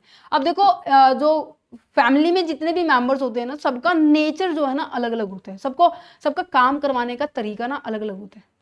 यस या नो, सबको पता है। अब पापा थोड़े जैसे कहते हैं ना कि मम्मी पापा है, ठीक है, मम्मी पापा हैं और उनका एक बच्चा है। ठीक है, अब मम्मी क्या होती है, थोड़ा सा मान लीजिए लाड़ प्यार ज्यादा करती है अपने बेटे को, बेटी या बेटे को, सबको, अपने बच्चे को लाड़ प्यार ज्यादा करती है। बट जो पापा है थोड़ा सा ज्यादा स्ट्रिक्ट होके काम करते हैं कि दोनों के अंदर मेंटेन हो जाए। काम देखो सबको फिर भी करना है ना। तो इस तरीके से लीडर के अंदर भी ना फीचर्स होती है। एक तो लीडर ऐसा होता है कि जो करूंगा भाई मैं करूंगा, तुम्हारी इन्वॉल्वमेंट नहीं है। मीन्स की कहने का मतलब ये है कि लीडर ये कह रहा है कि जैसे कि फर्स्ट लीडर ये ऐसा है कि जितने भी डिसीजन लेने हैं ना, वो सारे के सारे डिसीजन ये ले रहे हैं। जितनी भी उसकी मैन पावर थी ना, इसकी जो सबॉर्डिनेट है, ठीक है, उनको वो किसी भी तरीके की इंक्लूमेंट नहीं ले रहा है। इसने ऑर्डर बनाया, प्लान बनाया और उठा के थोप दिया। थोपने का काम होता है। ठीक है, एक लीडर होता है कि ये कहते हैं कि भाई ऐसे करेंगे तो मेरे जो सबॉर्डिनेट है वो तो मेरे से नाराज हो जाएंगे, वो कहेंगे कि भाई मैं बस तू ही है जो चल रहा है। फिर ये करेगा कि ये कुछ प्लान सोचेगा कि ऐसा ऐसा कुछ होना चाहिए, इसके ऊपर ना ओपिनियन लेगा, अपने अपने अपने अपने जितने भी सबॉर्डिनेट है ना, इनसे ओपिनियन लेगा। मीन्स कि इनकी पार्टिसिपेशन कुछ हद तक क्या हो रही है, बढ़ रही है। एक ऐसा लीडर भी होगा जिसमें पार्टिसिपेशन मीन्स कि अपने ही आइडिया के ऊपर थोड़ा सा सुझाव लेना और फिर फाइनली कंक्लूजन ड्रॉ करना, फिर फाइनली मेन डिसीजन लेना। कहते अच्छा, एक लीडर ऐसा भी होगा कि ये कहेगा कि भाई देख, प्रॉब्लम ये है, अपने ही सारे के सारे जितने भी सबॉर्डिनेट है ना, उनके हाथ में मैंने छोड़ दिया। मतलब कि फुली डिसीजन मेकिंग पॉइंट इनके हाथ में होना।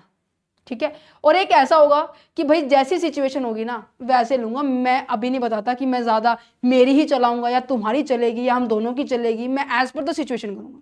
तो लीडरशिप स्टाइल बेटे आप लोगों के 4 तरीके के होते हैं।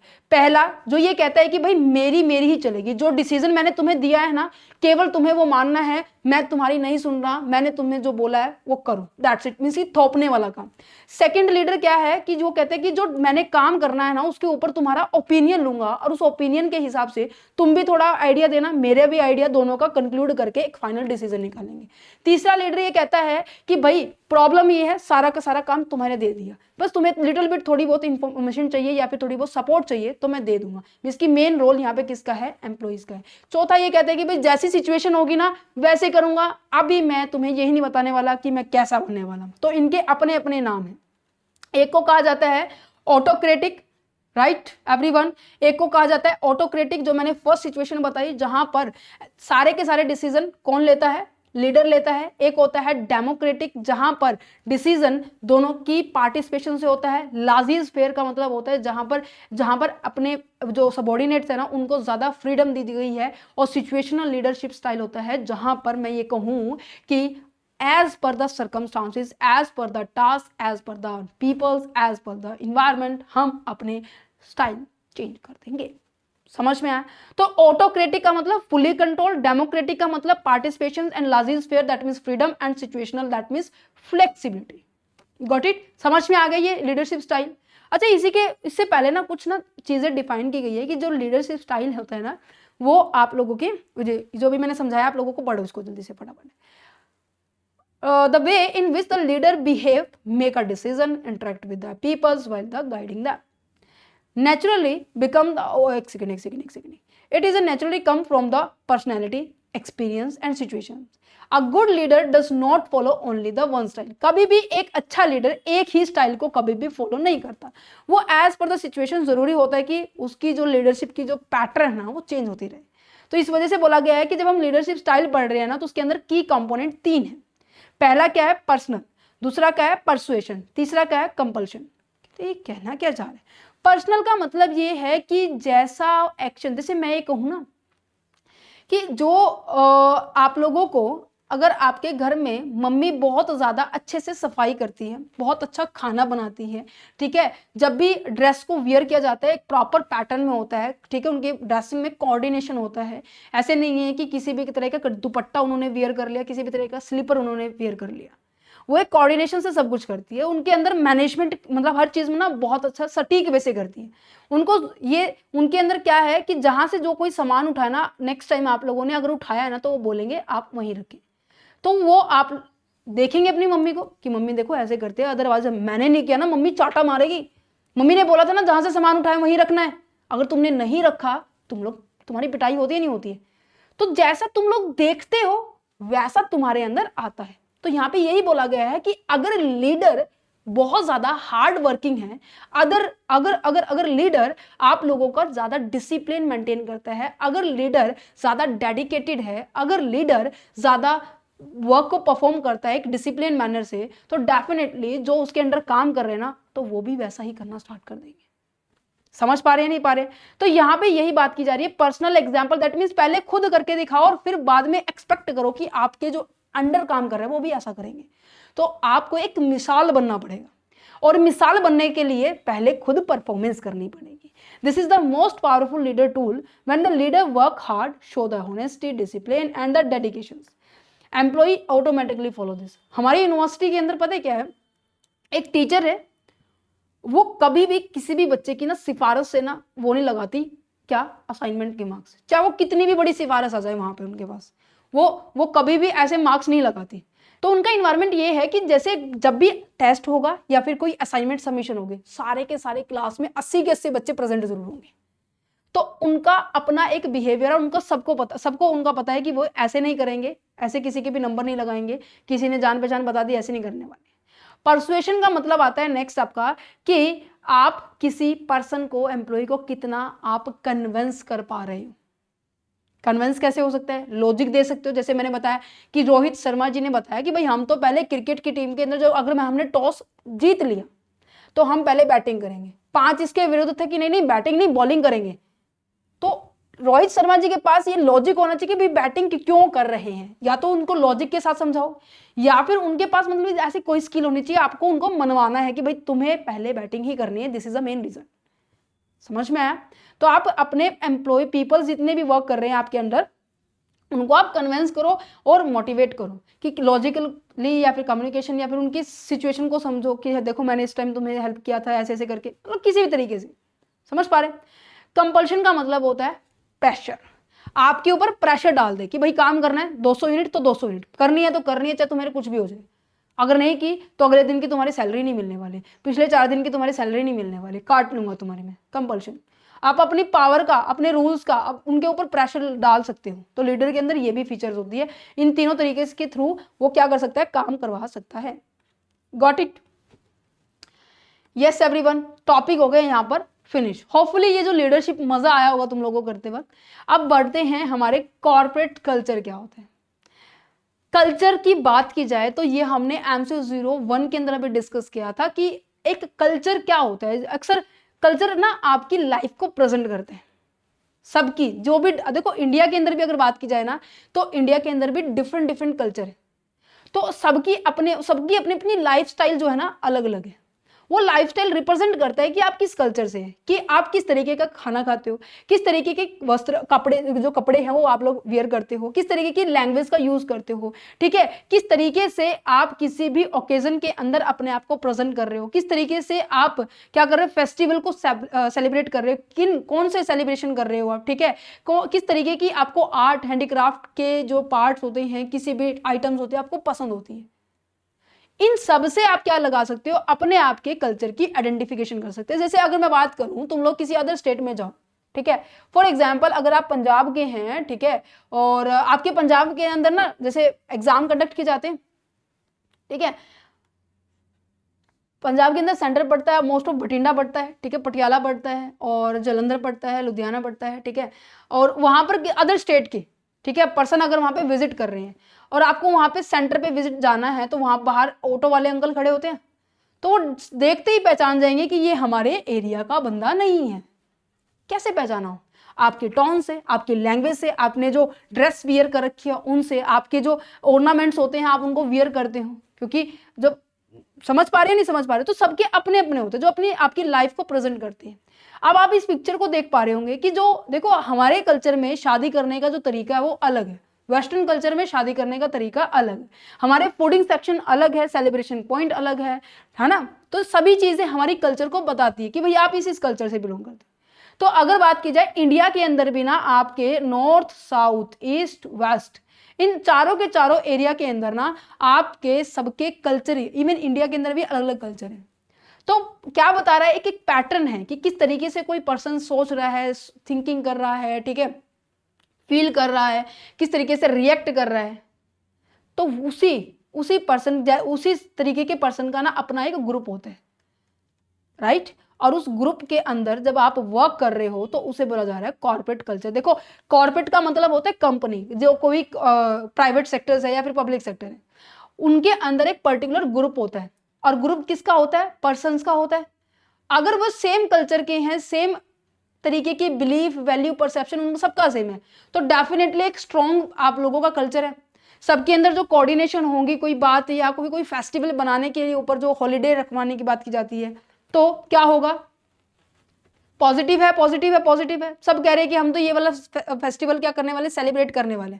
और क्यों कर रहे हैं, क्योंकि सारे के सारे सबके घर में ये चीजें सेलिब्रेट की जाती है, तो ठीक है। अगर इनमें से एक भी बंदा किसी अदर कल्चर का हुआ और उसके फेस्टिवल के ऊपर क्या नहीं हुआ, छुट्टी नहीं हुई, तो उसके मन में थोड़ा सा मनमुटाव आएगा ही आएगा। तो कल्चर क्या होते बेटे, जरूरी है कि आप जरूरी अपने ऑर्गेनाइजेशन के अंदर जब एम्प्लॉइज आते हैं ना, तो उनको थोड़ा सा कॉर्पोरेशन की जरूरत होती है। क्यों जरूरत होती है, क्योंकि जब आपकी जॉब लगती है अलग अलग स्टेट में, फॉर एग्जांपल जैसे मैं अभी फिर अगेन बताऊं कि आपने एग्जाम दिया है, ठीक है, आपकी जॉब लग गई है और कलकत्ता के अंदर आप लोगों को शिफ्ट कर दे। पहली बात तो बहुत मुश्किल है, और वहां के कॉन्सेप्ट को समझना, वहां के एरिया को समझना आपके लिए एक डिफिकल्ट टास्क है, राइट। तो स्ट्रॉन्ग कल्चर किसे कहेंगे, जब हम क्या करेंगे, share the common values, show there is a commitment toward the organization goal and show follow the similar behaviour pattern. जब चीजें हमारे सब कुछ फेमिलियर होती है, और जब चीजें फेमिलियर ना हो तो डेफिनेटली हमारा जो मोटिवेशंस है, हमारी जो कंसिस्टेंसी है, कंफ्यूजन है, ये सारी की सारी चीजें आएंगी। तो कल्चर ऐसा कुछ नहीं है कि मैं ये कहूँगी भाई किसी पेपर पे लिखा हुआ है कि भाई इसको पढ़ लो ये कल्चर होता है, नहीं। कल्चर क्या है, एवरीडे एक्शंस एंड डिसीजन जो कि हमारे बिहेवियर में नजर आता है। Got it?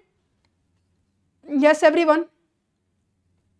Role of the leadership in the corporate culture. Leadership का अब यहाँ पे रोल देखा जा रहा है कि भाई कॉर्पोरेट कल्चर में किस तरीके से वो रोल अदा करता है। लीडर का मतलब आ गया समझ में, जिसके पास एक एबिलिटी होती है कि अपने एम्प्लॉयज को वो गाइड कर सके, इंस्ट्रक्ट कर सके, डिसीजन मेकिंग में उनकी हेल्प ले सके, अगर कोई प्रॉब्लम है तो उनकी प्रॉब्लम को शॉर्ट आउट कर सके, राइट। कल्चर क्या है कि कल्चर एक स्पेसिफिक ग्रुप होता है, उस ग्रुप के अंदर जो पर्सन्स होते हैं ना, उन सबकी कॉमन क्या होती है, उनकी वैल्यू होती है, उनके बिहेवियर होता है, उनके वर्किंग एनवायरनमेंट होते हैं, उनके खान पान हो गया, ड्रेसिंग सेंस हो गया, फेस्टिवल को सेलिब्रेट करना हो गया, किसी भी तरीके के पूजा पाठ हो गया, उन सबकी कॉमन होती है, राइट। तो यहाँ पे corporate culture does not develop the automatically, कोई ऑटोमेटिकली नहीं होता, ये एक शेप्ड चीज आती है। कैसे? जो ऑर्गेनाइजेशन के जो मेन ओनर होंगे ना, जैसे उनकी परिवर्ती होगी, ठीक है, जिस तरीके से उनका बिलीफ होगा, जिस तरीके से उनकी वैल्यूज को, जिस तरीके की वो वैल्यूज को मानते होंगे, वो वैसे ही पर्सन को अपनी ऑर्गेनाइजेशन में अपॉइंट करेंगे, तो उनकी और ओनर की तालमेल बहुत अच्छी बनेगी। तो लीडर इसलिए इंपॉर्टेंट होता है, जो लीडर है, ओनर है, मेन सेम होंगे, तो जो एम्प्लॉई है उनके साथ कोऑर्डिनेशन में हम बहुत अच्छे से परफॉर्म कर सकते हैं, ठीक है। तो कैंट जी के द्वारा एक मॉडल दिया गया था मैनेजरियल स्किल की, कि किस तरीके से ऑर्गेनाइजेशन के डिफरेंट लेवल पर एक जो मैनेजर्स होते हैं ना, top level managers, middle level managers, lower level management, तीनों के तीनों मैनेजमेंट लेवल पर ना आप अपनी पूरी की पूरी मैन पावर को संभालने के लिए ना, उन तीनों के लिए अलग अलग स्किल बताई गई है कि आप अपने ऑर्गेनाइजेशन में रहकर सभी लेवल के डिपार्टमेंट के लिए अपनी अपनी स्किल बताई गई है कि उन सबके अंदर ये स्किल होनी चाहिए अगर आप लोगों को अपना बेस्ट परफॉर्म करना है, मार्केट में कॉम्पिटिटर से आगे बढ़ना है। तो अकॉर्डिंग टू द जो कैंट जी के द्वारा बताया गया कि यहाँ पर 3 स्किल होती है, ठीक है। ये इमेज नजर आ रही है, ठीक है। सबसे पहले नजर आ रहा होगा आपको जूनियर मैनेजमेंट, राइट, फिर आपको नजर आ रहा होगा मिडिल मैनेजमेंट, देन उसके बाद आ रहा होगा सीनियर मैनेजमेंट। ये आप लोगों के मैनेजमेंट के लेवल है। Yes everyone. अब तीनों लेवल के अंदर ना देखो वर्क अलग अलग होता है, और उनकी वर्किंग परफॉर्मेंस के हिसाब से ही उनके अंदर स्किल होनी चाहिए। अब देखो जो सीनियर मैनेजमेंट है, मीन्स की जो टॉप मैनेजमेंट है, उनको मोस्टली कैसे काम करने पड़ते हैं, वो क्या करते हैं ओवरऑल कि भाई पूरी ऑर्गेनाइजेशन का क्या गोल होना चाहिए, कहते हैं अच्छा इस गोल क्या गोल हुआ, गोल के लिए क्या क्या रिसोर्सेज चाहिए, कहते हैं ये चाहिए, किस तरीके से उसको एलोकेट करेंगे, उनको मतलब कि उनका दिमाग का काम होता है कि उनको क्या करना है, कैसे करवाना है, वो ये सोचते हैं किसको काम सौंपना है, कहाँ से हमें सामान मंगवाना है। मतलब उनको कंसेप्चुअल स्किल की रिक्वायरमेंट होती है, जब उनको मेनली उनको स्ट्रैटेजी बनानी पड़ती है, उनको प्लानिंग करनी पड़ती है ओवरऑल ऑर्गेनाइजेशन के अंदर। उनको मोस्ट ऑफ क्या है ज्यादा आपकी स्किल कैसी होनी चाहिए, कॉन्सेप्चुअल स्किल की रिक्वायरमेंट होती है, और साथ में उनके अंदर ह्यूमन के रिलेशन को किस तरीके से बैलेंस किया जा सकता है, उनके रिगार्डिंग स्किल होनी चाहिए। अच्छा स्किल आ गई समझ में। मिडिल लेवल मैनेजमेंट क्या होता है कि जो टॉप लेवल मैनेजमेंट से ना हमें ऑर्डर मिला है ना, उन्होंने डिस्कस किया कि भाई देखो हमने ये डिसाइड किया है कि अब की बार हमारे कॉलेज के अंदर ना हम क्या करने वाले हैं, डिजिटल मार्केटिंग का एक सब्जेक्ट लॉन्च करने वाले हैं। कहते हैं अच्छा टारगेट हो गया सर। अब उस लॉन्च करने के लिए ठीक है, अब मैन पावर, डिपार्टमेंट, स्टाफ, ठीक है, डिजिटल मार्केटिंग के रिगार्डिंग जो प्रोजेक्ट वर्क होते हैं, ठीक है, इनके लिए टीम हायर करनी पड़ेगी, इंफ्रास्ट्रक्चर डेवलपमेंट करना पड़ेगा, नहीं करना पड़ेगा। उन्होंने तो बता दिया कि भाई ये टारगेट है, अब इसके लिए ये भी वर्क करेगा। अब ये कैसे करेगा, अकेला बंदा तो नहीं कर सकता, उसको भाई क्या चाहिए, टीम चाहिए। तो वो अपने लेवल पर ही, अपने जैसे लेवल पर जो वर्क कर रहे हैं ना, उनके साथ क्या करेंगे, कॉम्बिनेशन में आएंगे। यस उनकी ये जो ऐसा लेवल मैनेजमेंट होता है मिडिल मैनेजमेंट के अंदर, मीन्स की सेकंड जो लेवल होता है, यहाँ पर आप लोगों को ह्यूमन स्किल तो चाहिए ही चाहिए, कंसेप्चुअल स्किल भी चाहिए, क्यों थोड़ी कम लेवल पे चाहिए कंसेप्चुअल स्किल, बट चाहिए जरूर।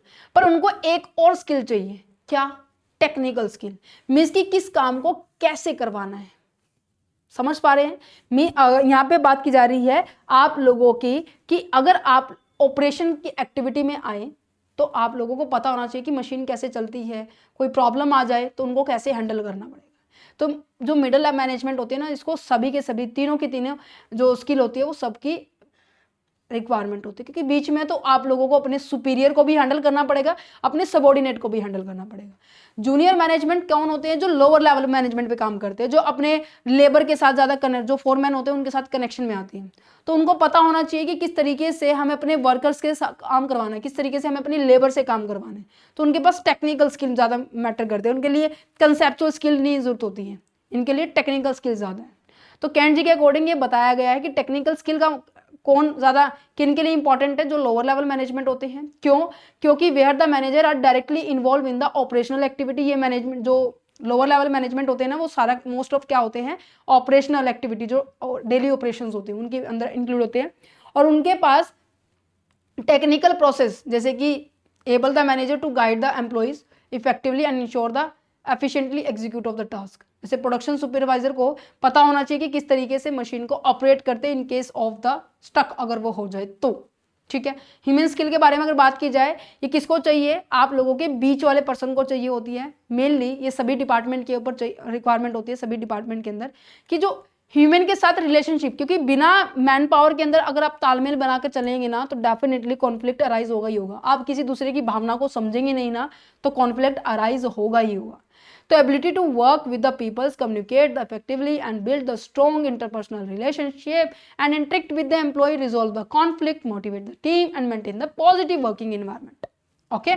Conceptual skill का मतलब क्या होता है? जहां पर हम अपनी ऑर्गेनाइजेशन के अंदर एक प्लानिंग स्ट्रैटेजी बनाते हैं, लंबे टाइम के लिए करते हैं। ये मोस्टली टॉप लेवल मैनेजमेंट को जरूरत होती है।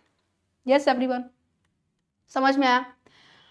लीडर के अंदर ये सारी चीजें स्किल के बारे में बात की जाए, जो कि कौनसी के अंदर दी थी। अब बात करते हैं directions of the leadership, means कि डिफरेंट पर्सन्स को कैसे हैंडल किया जाता है।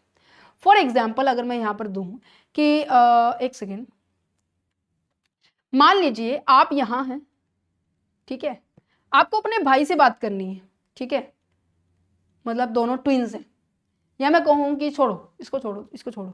मान लीजिए आप एक स्कूल के अंदर एज ए स्टूडेंट हैं, ठीक है, कॉलेज के अंदर एज ए स्टूडेंट हैं, आप अपने अपने फ्रेंड से बात कर रहे हो, तो आपके बात करने का तरीका, कुछ हेल्प लेने का तरीका अलग होगा या नहीं होगा? यस। अगर वहीं पर आप अपने क्लास टीचर से कन्वर्सेशन करने के लिए जाए तो क्या आप उसी पैटर्न से, क्या उसी टोन में बात करेंगे जैसे आप अपने फ्रेंड से कर रहे थे? डेफिनेटली नहीं करेंगे, राइट। नेक्स्ट अगर बात की जाए, आपका कोई जूनियर जो स्टूडेंट्स होते हैं, ठीक है, आपसे मान लीजिए आप सेकेंड ईयर के अंदर हैं और ये फर्स्ट ईयर के अंदर है, वो आपसे कुछ बुक की रिगार्डिंग हेल्प लेना चाहे या फिर कोई कॉन्सेप्ट समझना चाहे, तो क्या कन्वर्सेशन में फिर चेंज आएगा नहीं आ जाएगा? तो यहाँ पर भी लीडर की सिचुएशन यही होती है। जब लीडर क्या करता है, अपने डिपार्टमेंट में है, फॉर एग्जाम्पल ये प्रोडक्शन डिपार्टमेंट में है, ठीक है, और ये है आपके सेल डिपार्टमेंट में, दोनों के दोनों लीडर हैं अपने अपने डिपार्टमेंट में, सेम लेवल हो गया, प्रोडक्शन और सेल डिपार्टमेंट एक ही लेवल में काम कर रहे हैं। अगर एक दूसरा लीडर अपने सेम लेवल पे काम कर रहा है तो डेफिनेटली उनके बिहेवियर, उनके कन्वर्सेशन, उनकी डीलिंग करने का पैटर्न अलग होगा। अगर वही चीज अपने सबॉर्डिनेट से वो डील कर रहे हैं, सबॉर्डिनेट से उनको बातचीत करनी है, वो थोड़ा सा और ऑथेंटिकेटेड बनकर अपनी चीजों को डिलीवर करेंगे। यस। अगर उनको अपने सुपीरियर से बात करनी है, सुपीरियर समझ रहे हैं, जो उनके ऊपर काम कर रहे हैं, जिनको वो क्या, उनसे कैसे डीलिंग करेगा, उनके करने का तरीका अलग होगा। तो यहाँ पे यही है कि डायरेक्शंस कैसी है लीडरशिप की, डाउनवर्ड डायरेक्शंस हो सकती है, लेटरल डायरेक्शंस हो सकती है, फिर अपवर्ड हो सकती है। डाउनवर्ड का मतलब क्या है? जब वो मैनेज करता है, गाइड करता है, किसको? सबऑर्डिनेट को। क्या हमने यही किया? डाउनवर्ड नीचे की ओर है, अपने सबऑर्डिनेट को डीलिंग कर रहा है, अपने सबऑर्डिनेट को हैंडल करने की बात की जा रही है, ठीक है। और लेटरल डायरेक्शंस कैसे होते हैं कि maintaining cooperations and the coordination with the colleague at the same organization level. क्या आप लोगों ने अपने सेम लेवल पर मतलब इंस्ट्रक्शंस प्रोवाइड कर रहे हो, फंक्शनिंग कर रहे हो, एक दूसरे के साथ तालमेल बना के बैठा रहे हो। अपवर्ड डायरेक्शन का मतलब क्या है? जहां पर आप मेंटेन करते हुए constructive relationship with the superior, superior के साथ आप अपने रिलेशनशिप मेंटेन कर रहे हो। दैट मीन्स जब आप उनसे कुछ पूछ रहे हो या फिर कुछ सजेशन दे रहे हो, ठीक है, कोई पॉलिसी बनाने में आप उनको कोई भी आइडिया दे रहे हो, तो आप लोग कैसे करेंगे, वो ऊपर वाली डायरेक्शन होने वाली है, अपवर्ड, ठीक है। एक मैनेजर अगर गाइड कर रहे हैं टीम को तो downward, team that means subordinates है। अगर कोऑर्डिनेट कर रहे हैं अदर डिपार्टमेंट्स को, मीन्स के अपने साथ वाले डिपार्टमेंट के बारे में बात की जा रही है। अगर अपने सीनियर को रिपोर्ट दे रहा है तो वो अपवर्ड डायरेक्शन है, ठीक है, समझ में आ गया।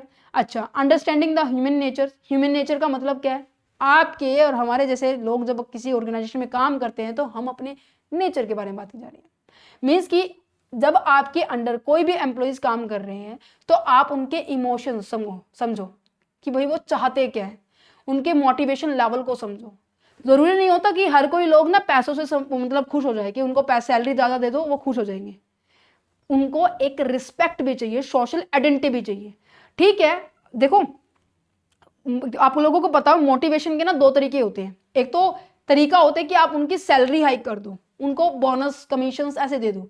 एक होता है किसी एम्प्लॉय को चाहिए होता है कि उनको सोशली एक्सेप्ट किया जाए, उनका स्टेटस एनहांस हो जाए, उनको रिकॉग्नाइजेशन मिलनी चाहिए, उनको पहचान मिलनी चाहिए। तो एक इफेक्टिव लीडर की यही पहचान होती है कि वो पीपल्स को इतनी अच्छे तरीके से समझे कि उनकी जो बेसिक पॉइंट है ना वो समझ पाए, ठीक है। Employee are not merely the resources, they are individual with different need, expectations and emotionally response. सबके अपने अपने पॉइंट्स होते हैं, ठीक है। सो एम्प्लॉई की फीलिंग्स को समझना, जेन्युइनली वो चाहते क्या है हमसे, ठीक है, अगर उनकी नीड को, उस पॉइंट को फुलफिल कर दे, वो डेफिनेटली हमारे लिए बहुत अच्छा वर्क करेंगे। कम्युनिकेशन स्किल के बारे में बात की जाए तो कम्युनिकेशन स्किल का मतलब होता है कि किस तरीके से हम अपनी बातों को सामने वाले की तरफ रख रहे हैं, ये हमने पहले भी पढ़ लिया। स्किल ऑफ एक्सप्रेशन का मतलब क्या है, एक्सप्रेशन होता है कि आपका जो बॉडी लैंग्वेज है, ठीक है, आपके जो सिंबल है वो बताना। जैसे मैं अभी ये कह रही हूँ कि ठीक है समझ में आया, मैं आपसे पूछ रही हूँ, साथ में मेरा एक्सप्रेशन, मेरे हाथ की मूवमेंट आप लोगों को नजर आ रही होगी, कह रहे नहीं नहीं नहीं ऐसे नहीं होता, ये क्या था, नहीं नहीं नहीं ये आपका एक्सप्रेशन ऐसे, मतलब मैं मना कर रही हूँ, ऐसे बिल्कुल भी नहीं होता, ये प्रोसेस नहीं है, है ना, समझ पा रहे हैं। मीन्स कि आप शब्दों को साथ खेल रहे हो, ठीक है, शब्दों के साथ मैं बता रही हूँ। काफी बार मेरे साथ भी होता है कि मैं बोल कुछ रही हूँ, मेरे एक्शन कुछ हो जाते हैं, है ना, तो वो कई बार मिसमैच होंगे, तो डेफिनेटली मैं आप लोगों को समझ नहीं आएगा, कंफ्यूजन आपके माइंड में डेफिनेटली क्रिएट होती है, और ये सबके साथ ऐसा होता है, ठीक है। तो जरूरी है कि आपके जो वर्ड, आपकी जो बॉडी लैंग्वेज है एक दूसरे के साथ मैच हो। आपका टोन है, आपने कहा कि हाँ कर देंगे, हाँ जी बिल्कुल हो जाएगा, ये एक्सप्रेशंस, ठीक है, आपकी जो बॉडी लैंग्वेज है कहीं ना कहीं आपको बता रही है कि सामने वाले के आइडिया, एक्सपेक्टेशंस, इंस्ट्रक्शंस क्या देना चाह रहे हो। आप काफी बार बिना बोले भी सामने वाले को बता देते हो कि तुम करना चाहते हो या नहीं चाहते, काम करने की इच्छा है या नहीं है। जैसे अगर मैं तुम्हें कहूँ, अक्सर स्कूल्स के अंदर होता है, कॉलेज के अंदर होता है कि अगर क्लास में टीचर ये कह रहा है कि किसी भी स्पेसिफिक बच्चे का नाम लेके कहे कि भाई सोहन तुम्हें ये काम करना है, अगर वो जल्दी से यही कहते कि हाँ जी मैम हो जाएगा कोई दिक्कत नहीं, मतलब वो विलिंग उस चीज को करने के लिए। अगर ये कहे कि मैम कर देखता हूं, मतलब वो नहीं करना चाह रहा। तो यहाँ पे आपके एक्सप्रेशन आपको डिफाइन करते हैं कि आप विलिंग है या नहीं है, बॉडी लैंग्वेज डिफाइन करती है आप सामने वाले की रिस्पेक्ट कर रहे हैं नहीं कर रहे। तो आपकी पूरी बॉडी को एनालिसिस किया जाता है, पूरा नीचे से ऊपर 1 मिनट में आप लोगों को एसेस कर ले सकते हैं। स्किल ऑफ द लिसनिंग का मतलब है कि सामने वाले की सुनना अटेंशन से, ठीक है, जो भी बात बता रहा है उसको लिखना। मोस्ट ऑफ क्या होता है कि एक इफेक्टिव कम्युनिकेशन कैसे होता है कि सबसे ज्यादा सुनने का काम होता है, लिसनिंग। जितना ज्यादा सुनेंगे ना आप उतना ज्यादा बेहतर आप सामने वाले को आंसर दे सकते हो। स्पीकिंग देन 50% रीडिंग का होता है, 10% राइटिंग का होता है। तो कंक्लूजन क्वेश्चन एग्जाम के अंदर लिख के आना है। ओके, यस एवरीवन, तो समझ में आया कॉर्पोरेट कल्चर, जो कि एग्जाम के अंदर क्वेश्चन बहुत बार रिपीट होता ही है कि भाई कॉर्पोरेट कल्चर क्या होता है, ठीक है, what do you understand by the corporate culture क्या है, लीडरशिप स्टाइल तुम्हें समझ में आ गया होगा। अब वैल्यू एंड एथिक्स को पढ़ते हैं, एंड एथिक्स एंड वैल्यू को पढ़ते हैं। सिंपल सा है, क्या कहना चाहते हैं सुनो। एथिक्स क्या होते हैं, कोड ऑफ कंडक्ट होते हैं। जब भी हम कोई बिजनेस को ऑपरेट कर रहे हैं ना, आपके जो बिजनेस में, फॉर एग्जाम्पल मैं कहूँ कि आप किसी भी ऑर्गेनाइजेशन में है और उस ऑर्गेनाइजेशन में ये बताया गया है कि ऑर्गेनाइजेशन की इंफॉर्मेशन ना लीक नहीं होनी चाहिए, ऑर्गेनाइजेशन में किस मटेरियल का यूज करके किसी पर्टिकुलर प्रोडक्ट को बनाया जाता है ये लीक नहीं करना है। तो ये आपको एक फ्रेमवर्क है जिसके अंदर कोई भी बिजनेस अपने आप को ऑपरेट करता है, कोई भी ऑर्गेनाइजेशंस किसी भी तरीके की एक्टिविटी परफॉर्म करते हैं, ठीक है। अक्सर ये बोला जाता है कि जैसे मैं रियल लाइफ में अगर इसको आप रिलेट कर पाए, एग्जाम्पल देने की कोशिश करती हूँ। मेरे को क्या करना है, मेरे स्टाफ मेंबर, मेरी पूरी कंपनी है और उसके अंदर मुझे क्या करना है, एम्प्लॉइज को हायर करना है। और मेरे पास क्या है, मेरे पास केवल एक सीट है, ठीक है। एक सीट के अंदर मेरे पास 3 कैंडिडेट अभी हैं। एक मेरा बिल्कुल नोन का है, ठीक है। एक मेरे जो स्टाफ में ऑलरेडी है ना उनके नोन का है, और एक बहुत अच्छा टैलेंटेड, मैं कहूँगी इन दोनों से बहुत अच्छा है ये पर्सन है। तो रूल्स ये बोलते हैं, ठीक है, कि आपको ऐसे कैंडिडेट को सेलेक्ट करना है जो कि इस पोजीशन के लिए बिल्कुल परफेक्ट है, as per the qualification, as per the skill, as per the test जिसने अच्छा क्लियर किया। पर अक्सर क्या होता है कि जो आपके नॉन के होते हैं ना, आप उसको सेलेक्ट करते हैं, इसको ये कहते हैं कि नहीं तुम्हारे मार्क्स इसमें कम है, तुम इसमें ये अच्छा नहीं किया, यस या नो। तो एथिक्स ये कहते हैं कि जब भी आप अपने बिजनेस को ऑपरेट कर रहे हो ना, तो ये टू बी इंश्योर करें कि सारे के सारे काम एथिकली करेंगे, कोई गलत काम नहीं करेंगे। अपने बिजनेस को जब आप ऑपरेट कर रहे हो ना, तो fair, honesty and responsibility manner से करेंगे, किसी के साथ भी आप भेदभाव नहीं करने वाले हैं। एथिक्स ये होता है, समझ पा रहे।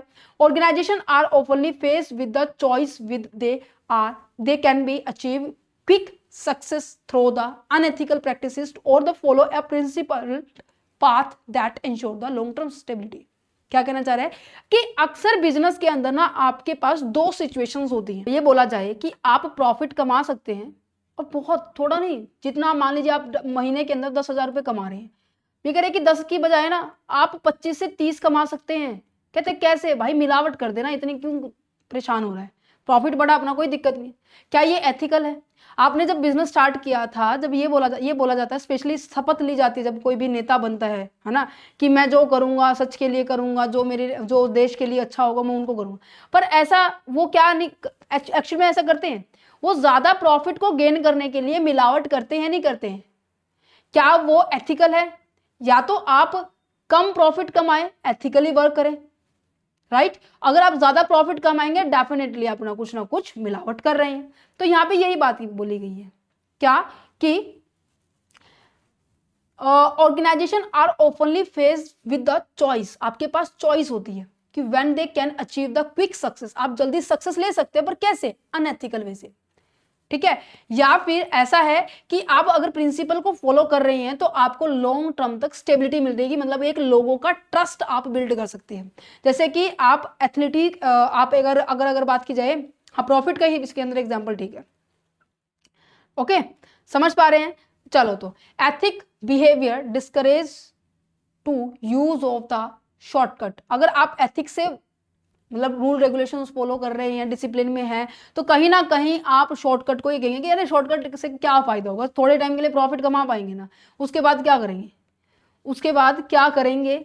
ऑब्वियस है, इमेज डाउन भी होगी, ठीक है, आप फ्रॉड करना स्टार्ट कर देंगे अगर आप शॉर्टकट को अप्लाई करेंगे। तो शॉर्टकट अप्लाई नहीं करना, आपको प्रिंसिपल के हिसाब से काम करना है बिजनेस के अंदर। तो लंबे टाइम तक आप क्या कर सकते हो, मार्केट में अपनी इमेज बना सकते हो, अपने शेयर होल्डर के सामने, अपने इन्वेस्टर्स के सामने। लंबे टाइम तक आप एक ट्रस्ट बिल्ड कर सकते हो, और जो ट्रस्ट बिल्ड होगा वो आप लोगों के लिए एक वैल्यूएबल एसेट्स होगी। Yes everyone. अच्छा, वैल्यू क्या होता है? वैल्यू होता है जो आप लोग मानते हो, ठीक है, आप लोगों का बिलीफ है। जैसे मैं आप लोगों को कहूं कि आपको अगर आपका टेस्ट लिया जाए, ठीक है, और टेस्ट के दौरान आपके सामने चिट आ जाए, और वो चिट चीटिंग करने का मौका मिल जाए, ठीक है, चिट को बाद में लेकर आएंगे। आप लोगों आपके टेस्ट में ना आप लोगों को चीटिंग करने का मौका मिल जाए, आप लोगों को पता है कि देखो चीटिंग कर लेंगे ना, अगर मैंने चीटिंग कर ली तो डेफिनेटली मेरे अच्छे नंबर आ जाएंगे। अगर मैंने चीटिंग नहीं की तो कोई बात नहीं, अच्छे नंबर नहीं आएंगे, कम से कम इतना तो अंदर सुकून मिलेगा कि देख मैंने चीटिंग नहीं करी, जो किया है अपने बलबूते पे किया है। तो अगर आपकी वैल्यू ये कहती है कि भाई चीटिंग करना गंदी बात है, और इवन ये वाकई में भी है, तो आप इस चीज के लिए, आपने अगर चीटिंग नहीं की तो कम से कम जितने नंबर आएंगे ना आपकी मेहनत के आएंगे, है ना। तो वैल्यू ये कहती है कि बिलीफ एंड प्रिंसिपल, जो कि आपके बिहेवियर में डेफिनेटली प्रेजेंट दिखता है, तो value is the belief that guide a person's behaviour about what are right and important. क्या चीज सही है, क्या चीज इंपॉर्टेंट रहने वाली है, यही आप लोगों के लिए एग्जाम्पल दिया। If he choose the honesty it is a value. अगर ऑनेस्टी से अगर वो काम कर रहा है और सामने मुझे नजर आ रहा है, अक्सर मैं मेरी क्लास में ये करती हूँ, मेरी क्लास के अंदर जो है कैमरे के थ्रू मैं बच्चों को ईजिली ऑब्जर्व कर लेती हूँ, कौन चीटिंग कर रहा है कौन नहीं कर रहा। तो नेक्स्ट टाइम मेरी जो इमेज है ना उस बच्चे के प्रति डेफिनेटली चेंज हो जाती है, मेरा स्वभाव उसके प्रति चेंज हो जाता है। मैं उसको वार्निंग भी देती हूँ, फिर भी ये कहते हैं कि नहीं नहीं ऐसा कुछ नहीं होता, करते हैं चलो। तो value such as the honesty, respect, quality and responsibility are deeply क्या की जाती है, एक ऐसे ही बन जाती है जहां पर आप लोग उसको चेंज नहीं कर पाते हो। और अच्छी बात है, अच्छी वैल्यूज अच्छे आपके बिहेवियर में प्रेजेंट होगी और आपकी वैल्यू क्रिएट करेगी। Strong value system ensure the consistency in the behaviour, help the organisations maintain करती है आइडेंटिटी को लंबे टाइम तक, और आपके कैरेक्टर्स को भी डिफाइन करती है। कोड ऑफ एथिक्स का मतलब क्या है, कोड का मतलब होता है एक रिटर्न में चीजें लिखी होना और सबके पास उस पहुंच जाना, रिटर्न डॉक्यूमेंट होता है, दैट्स इट। ठीक है, यहाँ पे हो जाता है आपका चैप्टर फिनिश। और ये बाकी के अदर सब्जेक्ट्स की प्लेलिस्ट है, आप अपनी प्रिपरेशन कर सकते हैं। बाकी जितने भी चैप्टर्स बाकी जैसे थोड़ा एक दो चैप्टर मोस्ट ऑफ रहते हैं तो उनको भी हम जल्दी कवर करेंगे एग्जाम होने से पहले। और ये आप लोगों के इंपॉर्टेंट क्वेश्चन है जो प्रीवियस एग्जाम के अंदर अभी तक आए हुए हैं। ठीक है, समझ में आया क्वेश्चंस कैसे लिखने हैं, कितना क्या कुछ इंपॉर्टेंट रहने वाली है। ओके, सो चलो मिलते हैं नेक्स्ट यूनिट के अंदर जब हम डिस्कस करेंगे यूनिट नंबर 11 को, कॉर्पोरेट गवर्नेंस क्या होती है। देन उसके बाद हम unit number 12 and unit number 13, just 3 unit रहती है, देन उसके बाद syllabus complete. Okay, bye bye.